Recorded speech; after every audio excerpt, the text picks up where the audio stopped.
एक छोटे से गांव में जहां हरियाली और पहाड़ों की शोभा थी, एक लकड़हारा रहता था। वह दिन रात जंगल में पेड़ काटता और बेचता अपनी गुजारा करता था। एक दिन उसे जंगल के भीतर एक बहुत बड़ा और प्राचीन पेड़ दिखाई दिया। पेड़ इतना विशाल था कि उसकी छाया पूरे गांव में फैल जाती थी। लकड़हारे ने सोचा कि इस पेड़ को काटकर वह बहुत पैसा कमा सकता है। उसने तुरंत अपनी कुल्हाड़ी उठाई और पेड़ को काटना शुरू कर दिया। दिन भर काटने के बाद भी पेड़ नहीं कटा। थकान से परेशान लकड़हारे ने रात को विश्राम किया। रात में उसे एक सपना आया। सपने में वह पेड़ एक बुजुर्ग व्यक्ति के रूप में दिखाई दिया और बोला, हे लकड़हारे, मुझे मत काटो, मैं इस गांव का रक्षक हूँ। मेरी छाया तुम्हारे गांव को सुरक्षा प्रदान करती है। अगर मैं कट गया तो तुम्हारा गांव तबाही का सामना करेगा। लकड़हारा इस सपने से बहुत डर गया।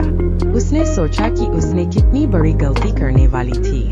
सुबह होते ही उसने अपने कुल्हाड़ी को फेंक दिया और पेड़ की पूजा की। उसने पेड़ की रक्षा करने का वचन दिया।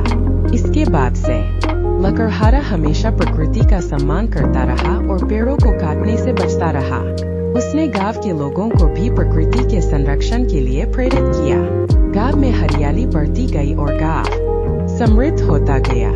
यह कहानी हमें सिखाती है कि प्रकृति का संरक्षण करना कितना महत्वपूर्ण है। हमें प्रकृति का सम्मान करना चाहिए और उसके संसाधनों का बुद्धिमानी से उपयोग करना चाहिए। लालच और स्वार्थ में प्रकृति को नुकसान पहुंचाना हमेशा हानिकारक होता है।